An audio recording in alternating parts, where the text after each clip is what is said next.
अस्तित्व का सिलसिला।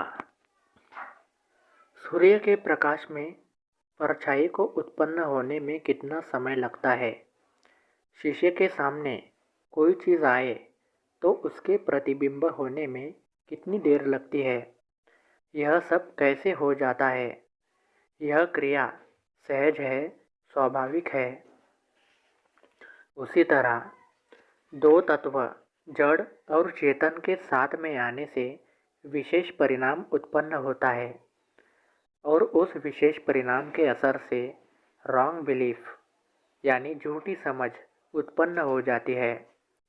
5 तत्वों के परिवर्तन से उसका दबाव आत्म तत्व पर आ जाता है और भ्रांति उत्पन्न हो जाती है। पुद्गल के दबाव के असर से व्यतिरेक गुण मैं और मेरापन खड़े हो जाते हैं और फिर इससे सर्जित होता है संसार का चक्कर। इन बाह्य परिबलों से जो असर होता है हकीकत में वह पुद्गल को होता है, यानी शरीर रूपी अहंकार को होता है। वह असर आत्मा को नहीं होता, किंतु संयोगों के दबाव के कारण मैं ऐसा जो व्यवहार आत्मा खड़ा हो जाता है वह मान बैठता है कि मुझे असर हो रहा है।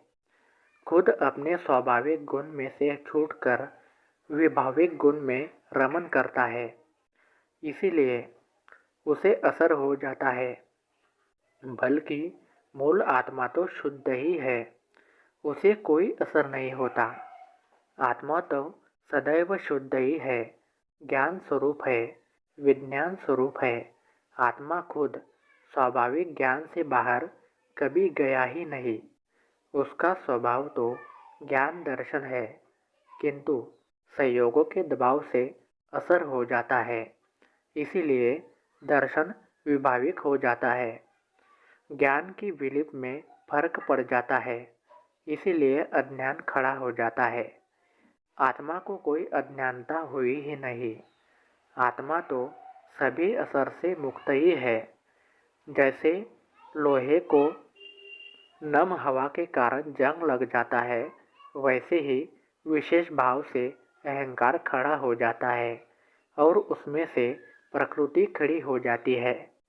अब अगर लोहे पर से जंग को निकाल दिया जाए तो लोहा अपनी जगह पर है और जंग अपनी जगह पर। दोनों भिन्न है और दोनों के गुण भी भिन्न है। जब तक वह खुद स्वभाव भाव में नहीं आ जाता तब तक वह प्रकृति स्वभाव में ही रहता है और उसके असर में सराबोर रहता है। लेकिन जब उसे स्वरूप की प्राप्ति होती है, अहंकार में से भ्रांत दशा से मुक्त हो जाता है, तब फिर प्रकृति स्वरूप संयोग स्वरूप मेरा नहीं है ऐसा भान होता है। तब फिर असर में से मुक्त हो जाता है और जब प्रारब्ध भोग यानी डिस्चार्ज अहंकार भी पूर्ण रूप से खत्म हो जाता है, तब खुद चौका हो जाता है, मूल शुद्ध स्वरूप में आ जाता है। जब मैं विभाव में से छूटकर संपूर्ण स्वभाव में आ जाए तब आत्मज्ञान केवल ज्ञान में पहुंचता है। फिर उसे कोई परमाणु असर नहीं कर पाते।